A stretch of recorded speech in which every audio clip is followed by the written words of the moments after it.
అదేవిధంగా వేదిక మీద ఉన్న వైస్ చైర్మన్ వికారాబాద్ విజయ్ కుమార్ గారికి, బీసీ కమిషన్ మెంబర్గా శుభప్రద్ పటేల్ గారికి, అదేవిధంగా వేదిక మీద ఉన్న గౌరవ పెద్దలందరికీ కూడా పేరు పేరున గౌరవ మాజీ ఎంపీపీలు, మాజీ వైస్ ఎంపీపీలు, గౌరవ సర్పంచ్లు, గౌరవ కౌన్సిలర్లు ఉన్నారు, గౌరవ మాజీ ప్రజాప్రతినిధులందరికీ, పత్రికా మీడియా సోదరులు కూడా నమస్కారాలు.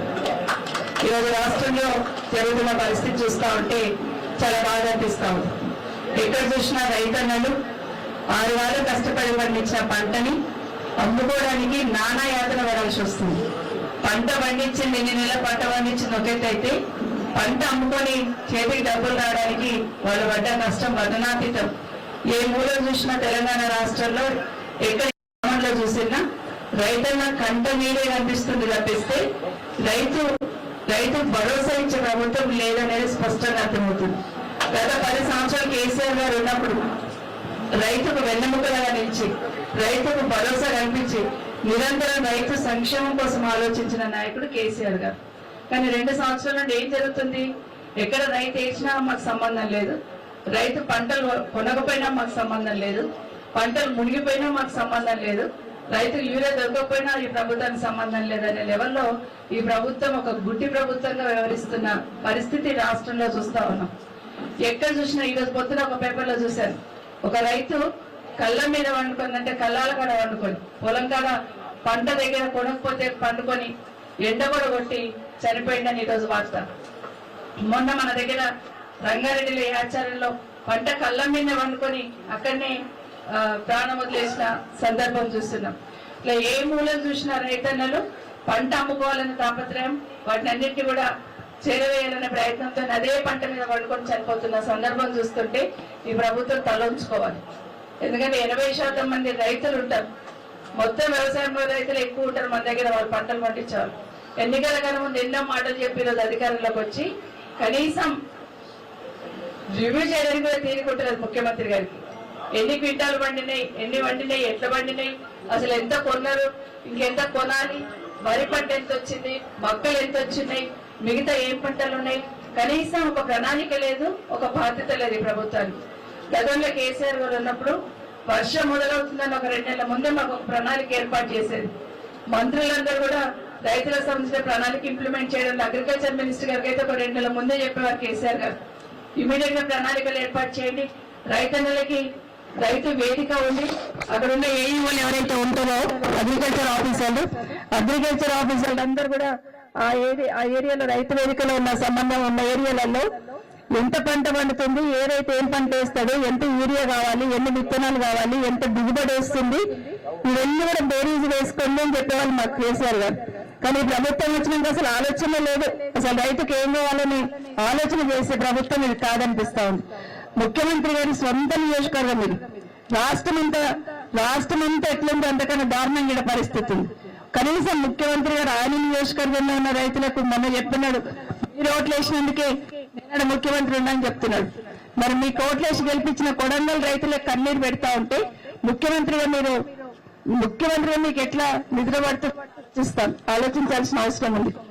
ఈ రోజు కొడంగల్లో ఉన్న రైతులే కన్నీరు పెడుతుంటే ఇంకా రాష్ట్రంలో రైతులను చూసుకునే తీరిక మన ముఖ్యమంత్రి గారికి లేదని స్పష్టంగా అర్థమవుతా ఉంది. ఒకరొకరు చెప్తా ఉన్నారు, పంటల వర్షంలో తడిచిపోయి మొలకలు వచ్చినాయి, ఇప్పుడు మేము వస్తా ఉంటాయి. ఈరోజు మేము ధర్నా పెడతామన్నందుకు సంచులు ఇచ్చి లిఫ్ట్ చేసే ప్రయత్నం చేస్తా ఉన్నారు. మేము వస్తేనే బీఆర్ఎస్ పార్టీ వాళ్ళు వస్తేనే సంచులు ఇస్తాం, బీఆర్ఎస్ పార్టీ వాళ్ళు వస్తేనే ధాన్యాన్ని లిఫ్ట్ చేస్తామంటే రోజు ఒక దగ్గర కూర్చుంటాం.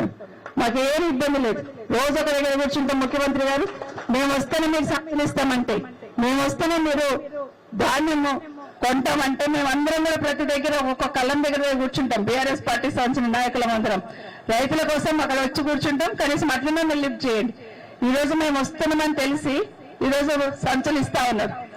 ఇప్పుడు పక్క మండలిలో ఫోన్ చేశారు, అమ్మని వాడికి వచ్చినావు, మా ఎమ్మెల్యే మా ఎక్స్ఎమ్మెల్యే గారు వచ్చిన నరేందర్ రెడ్డి గారు, నవీన్ రెడ్డి గారు వచ్చినారు, మీరు ముగ్గురు వచ్చినందుకు అక్కడ మేము సంచులు ఇచ్చిండ్రు, మాకు ఇంకా ఇస్తలేదు. దుద్దాలలో ఫోన్ చేసి మీరు రండమ్మా, మీరు వస్తున్నారు, మళ్ళీ మాకు సంచులు ఇస్తారేమో అంటా ఉన్నారు. హైదరాబాద్ ఒక 4 రోజుల కింద పోయినప్పుడు ఆ ఊరికి పోతే తెల్లారు అక్కడ కొనుగోలు ఏర్పాటు చేసే ప్రయత్నం చేశారు, అప్రూవ్ చేయకుండా.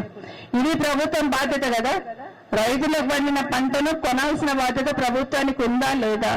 అసలు మీ ప్రణాళిక ఏర్పాటు చేసుకొని కొనాలనే ఆలోచన చేస్తున్నారా లేదా? ఎంతో కొంత కొంటాం, కొన్న ట్యాగ్ చేస్తాం, కొనుగోలు కేంద్రాలు ఏర్పాటు చేస్తాం, సగం కొన్నట్టు కొంటాం, మిగతా ఎట్టండా పోని అంటా ఉన్నారు. నేను చెప్తా ఉన్నాం కొడంగల్ రైతులందరికీ, రాష్ట్రం అంతా ఒకెత్త అయితే కొడంగల్ ఒకెత్త అనుకుంటాం కదా. కొడంగల్లో ఉన్న రైతన్నలందరూ మీ ధాన్యం కొనకపోతే ఒక 2 రోజులలో అంత ధాన్యం నింపుకపోయి ముఖ్యమంత్రి గారి క్యాంప్ ఆఫీస్ ఉంది కదా కొడంగల్లో, ఇంటి ముందర పోయండి, కనీసం ముఖ్యమంత్రి గారు ఎత్తుకుంటారేమో అక్కడ ఉన్నది. ఎందుకంటే నిజంగా రైతులు ఒకరొకరు ఉన్నారు. సంచులు వెంటనే ఒక్కొక్క సంచికి 50 రూపాయలు కలెక్ట్ చేస్తున్నారట. అంటే 100 సంచులు తీసుకోవాలంటే 5,000 కట్టాల్సి వస్తున్నాడు.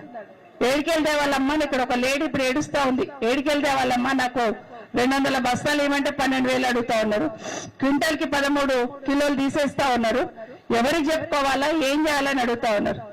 ఇప్పుడు ఇంకొక రైతు చెప్తా ఉన్నాడు, వేరుశనగకు సంబంధించింది పెద్ద స్కామ్ చేశారమ్మా. ఇక్కడ ముఖ్యమంత్రి గారి నియోజకవర్గంలోనే ముఖ్యమంత్రి గారు ఉన్నారు, ఇక్కడ భయం లేకుండా ఇక్కడనే స్కామ్ జరిగితే రాష్ట్రం అంతా ఏం జరుగుతుంది?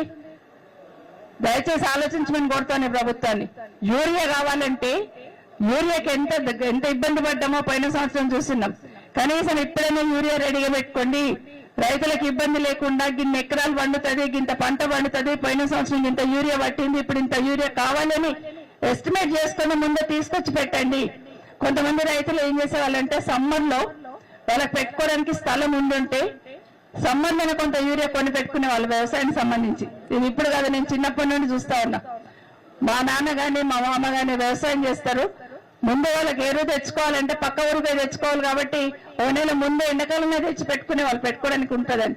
అట్లా తీసుకుందామంటే కూడా బ్యాన్ పెట్టేస్తున్నారు. ఇంకోటి ఏంటంటే కూరగాయలు పండిస్తూ ఉంటారు హైదరాబాద్ చుట్టుపక్కల, అక్కడ కూరగాయలకు వేస్తూ ఉంటారు యూరియా. మొన్న ఒక రైతు ఫోన్ చేసి చెప్తున్నాడు, యూరియా కావాలి మా పంటలకు వేసుకుని కూరగాయల కంటే యూరియా ఇవ్వరట్టమా, బంద్ పెట్టున్నారని. ఇక్కడ ఇట్లా ఉంటే సెంట్రల్ గవర్నమెంట్ కేంద్రంలో మోడీ గారి ప్రభుత్వం ఎరువుల ధరలు పెంచేసింది. ఒక్కొక్క బస్తా మీద 300-350 రూపాయలు పెంచేస్తున్నారు. ఇక్కడ ఈయన పెంచేస్తున్నాడు, ఇక్కడ ఈయన వంటలేడు, అక్కడ ఆయన పెంచేస్తా ఉన్నాడు. పోనీ రైతు బంధు సంబంధించిన సరిగ్గా వేస్తాడంటే కేసీఆర్ గారు ఉన్నప్పుడు టంచంగ్ అకౌంట్లలో పడుతుండే రైతు బంధు. ప్రతి ఏడాది 2 సార్లు ఎకరాకి 5,000 చొప్పున 10,000 ఖచ్చితంగా రైతు అకౌంట్ లో పడేది.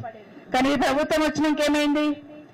ఎంపీ ఎలక్షన్స్ వస్తే ఒకసారి పడతాయి, ఎమ్మెల్యే మన సర్పంచ్ ఎలక్షన్స్ వస్తే మళ్ళీ ఒకసారి వేస్తాడు, లేదా కేటీఆర్ ఎన్ని ధర్నా చేస్తే ఓనికి పోతే ఆడొకసారి వేస్తాడు. ఎట్లయిపోయిందంటే రైతులకు నోరు లేదు, రైతులు ఏం చేస్తారులే, రైతులకు వేసినా ఒకటే వేయకున్నా ఒకటే, వాళ్ళని అడగపోతే ఎవరు పట్టించుకుంటుందనే లెవెల్లో ఈ ముఖ్యమంత్రి గారు ఈ ప్రభుత్వం ఆలోచిస్తుంది. కానీ ఒకటి గుర్తుపెట్టుకోవాలి, రైతు బంధువుగా రైతు కోసం నిరంతరం ఆలోచించిన కేసీఆర్ గారి పార్టీ బీఆర్ఎస్ పార్టీ రైతులకు అండగా ఉంటుంది. మీరు కొనకపోతే మీ వెంట ఉంటాం, మీ వెంట పడతాం. ఖచ్చితంగా రైతులకు సంబంధించిన ధాన్యం కొనాలి. రేపు భవిష్యత్తులో కూడా మళ్ళీ సమస్య లేకుండా రైతు బంధుకు సంబంధించి రైతు భరోసాని కేసీఆర్ గారు 10,000 ఇస్తున్నాడు, నేను వస్తే 15,000 ఇస్తాను. ఎక్కడ పోయిందండి ముఖ్యమంత్రి గారు? వేరే వాటికి ఏమో డబ్బులు ఉంటాయి, రైతు బంధుకి వేయడానికి మాత్రం డబ్బులు ఉండవు. ఒక్క ఎకరా కేసి రైతు బంధు వేసినామని గొప్ప చెప్పుకుంటా ఉన్నారు. రుణమాఫీ కూడా రైతులందరూ గుర్తుంటుంది. రుణమాఫీ కూడా మొత్తం రాష్ట్రంలో ఈ ప్రభుత్వం వచ్చినాక రైతులకు రుణమాఫీ చేయాలంటే ముఖ్యమంత్రి గారే స్వయంగా 40,000 కోట్లు కావాలని చెప్పినాడు. మరి 40,000 కోట్లకి వెళ్ళి 30,000 కోట్లకు వచ్చారు. 30,000 కోట్లకి వెళ్ళి లాస్ట్ 18,000 కోట్లు మాఫీ చేసినామని చెప్తా ఉన్నారు. అదే కేసీఆర్ గారు ఉన్నప్పుడు 2 సార్లు 2 విడతల 30,000 కోట్లు ఎక్కడ ఇబ్బంది కాకుండా రుణమాఫీ చేసిన సందర్భం ఒకసారి గుర్తు చేస్తా ఉన్నారు. దాదాపుగా రైతులందరికీ కూడా ఏ మతము కులము పార్టీలు సంబంధం లేకుండా రైతు అనేవాడు గుంట భూమి ఉంటే కూడా రైతు బంద్ చేస్తున్నాడు. రైతు ఎవరైనా చనిపోతే రైతుకి రైతు బంధు వచ్చేటట్టు చేస్తుంది. ఇప్పుడు మనం ఉన్నప్పుడు ఒక అమ్మ ఏడ్చింది, కేసీఆర్ ఉన్నప్పుడు మా మామ చనిపోతే 10 రోజులలో 5 లక్షలు వచ్చినాయి నా ఇంటికి, నా కొడుకు చనిపోయిండు, ఆఫీస్లో చుట్టూ తిరుగుతున్న 1 రూపాయి వస్తలేదమ్మా అని ఏడుస్తా ఉంది. ఇది రాష్ట్రంలో పరిస్థితి. 2 సంవత్సరం అయిందని చెప్తుంది, ఇప్పటివరకు రాలేదని చెప్తా ఉన్నారు. ఇది రాష్ట్రంలో పరిస్థితి. యూరియా దొరకదు, రైతులు చనిపోతే పట్టింపు లేదు, కళ్ళాల మీద రైతులు ధాన్యం కొనండి అని రైతులు కళ్ళాల మీద ప్రాణాలు వదులుతుండే ప్రభుత్వంలో చలనం లేదు. కనీసం ఆయన నియోజకవర్గంలో ఉందంటే అక్కడి నుండి పరిగి నుండి మొదలు పెడితే ఇక్కడ వరకు రోడ్ల మీద అంతా కూడా ధాన్యమే ఉంది. గతంలో మీరందరూ కూడా చూస్తున్నారు, ఇక్కడున్న మా సోదరులందరూ కూడా కేసీఆర్ గారు ఉన్నప్పుడు ఇమీడియట్ గా రైతు ధాన్యం తీసుకొస్తే కొనేసి స్కూల్లో పెట్టి ఉన్నాం, ఫంక్షన్ హాల్ తీసుకొని డంప్ చేసుకున్నాం. ఎందుకంటే రైస్ మిల్ దగ్గర ఇది లేకపోతే వెహికల్ రాకపోతే స్కూళ్ళల్లో పెట్టున్నాం, అట్లాగే ఫంక్షన్ హాల్ తీసుకొని పెట్టున్నాం. కానీ ప్రభుత్వం ఎట్లా ఉందంటే అసలు కనీసం ఏం చేయాలి రైతులకు అనేది అర్థం కాని పరిస్థితుల్లో ఈ ప్రభుత్వం ఉంది. ఇప్పటికైనా ఈ ప్రభుత్వం కళ్ళు తెరిచి రివ్యూ చేయండి. వారం 10 రోజులైతే వర్షం వస్తుంది, రైతుల పంటలన్నీ తడిచిపోయే ప్రమాదం ఉంది.